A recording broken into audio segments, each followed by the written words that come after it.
I'm a little bit nervous. My name is Malia. I go by Malia. I've been here 20 plus. I came to America 1997.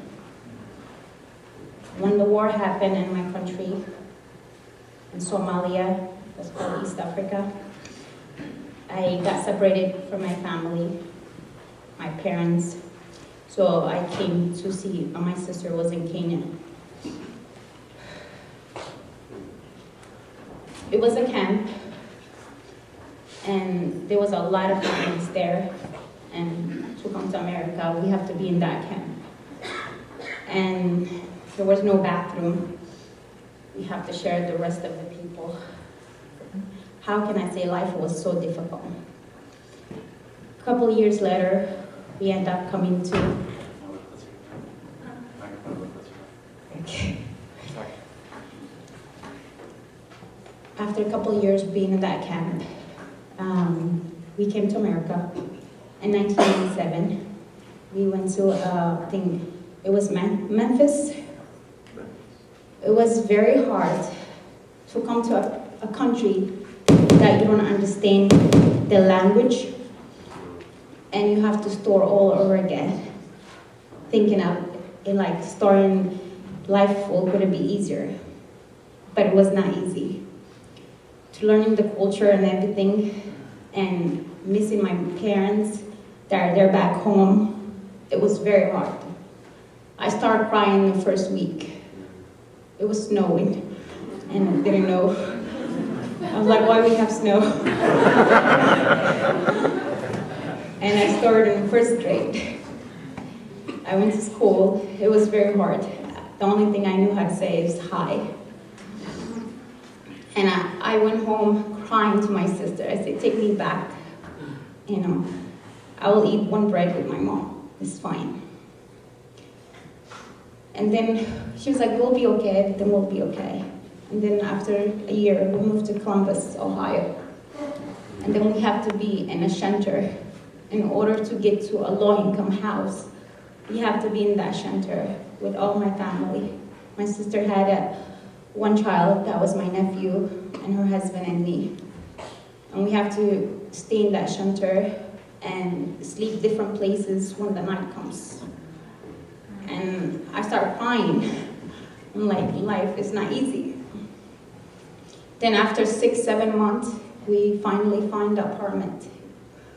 And we settled down, and that's how I started with my school, learning English. And every day I used to pray to see my parents, because I used to see other kids, their mom or dad. Then in 2000, I became a child bride. Yeah. Got married in 2000, February, had my first child when I was 13. I thought getting married, your life will be easier, but it became more hell. And being abused for 9 years of my life, every year having a child, I have 6 kids now. And it took me 9 years of my life to stand up for myself, to say enough is enough. Every day I used to cry for my mom, used to say, why did you bring me here? Sorry. I used to say, why did you bring me here? Like, I wouldn't go through all this.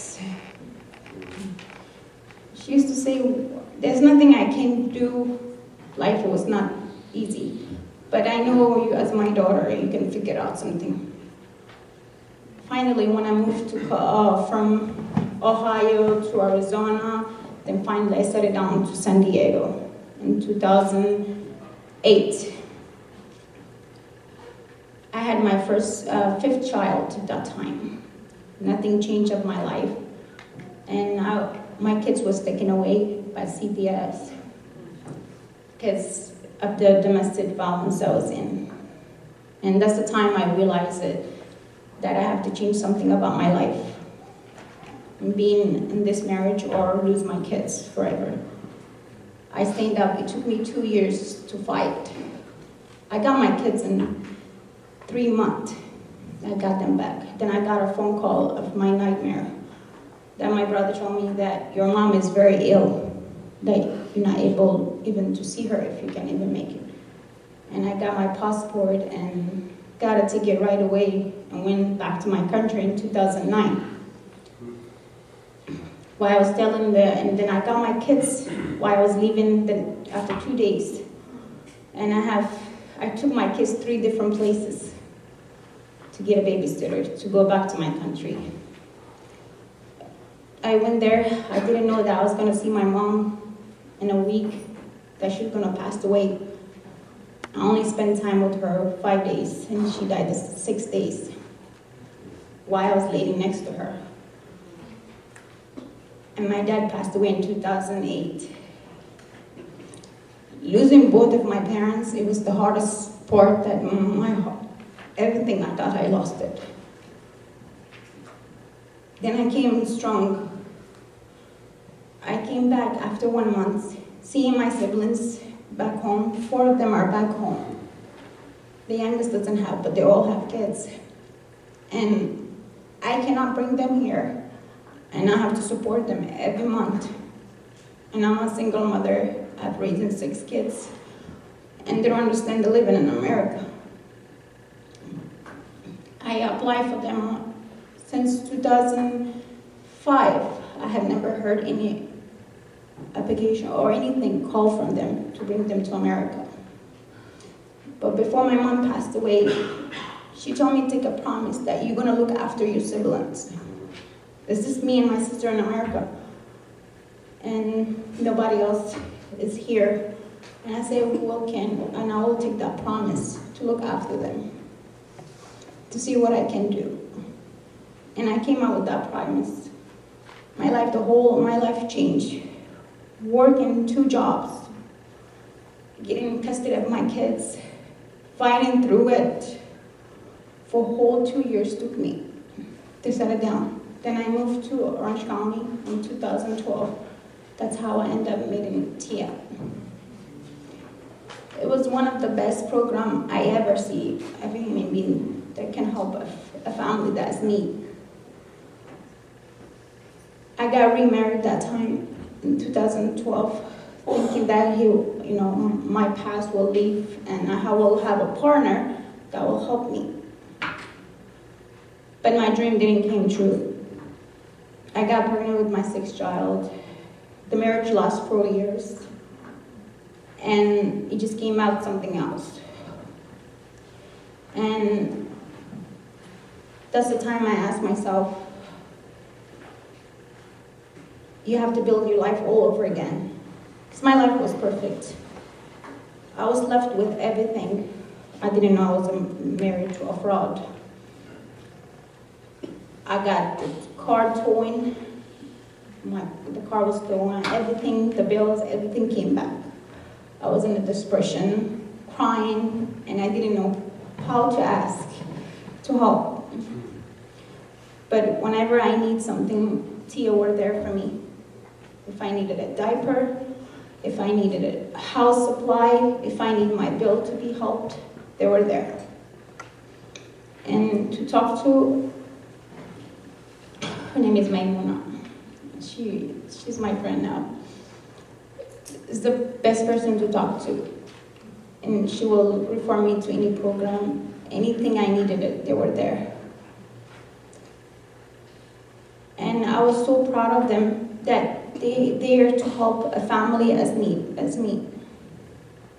I got a job as a caregiver. It's been 4.5 years now. And I love my job working with the older people. Bring my help, and that's why I'm there for them. Because now they help my kids with soccers, all the activity they need. When I needed my high school diploma, they helped me. I got my high school diploma in 2014.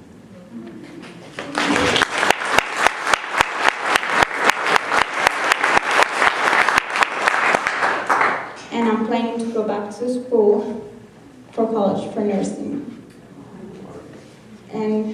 And they're there for me to help. When I needed a tutor, when I needed to help how to learn how to read, because I dropped out in 6th grade. It was not easy to start all over again of your life. But they were there when I needed everything. When I needed something for my kids, they're there. When my kids they need activity, they're here for me. And when I needed a deposit, when I moved, the owner said you have to move out. And when you have a Section 8, it's not easy to find a house that easy with a deposit.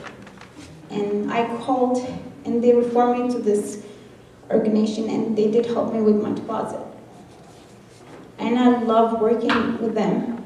And I don't know what else to say, but they're a very good company and not getting any money from nowhere by people like you guys. And it makes me happy to see everyone that you guys are here to help.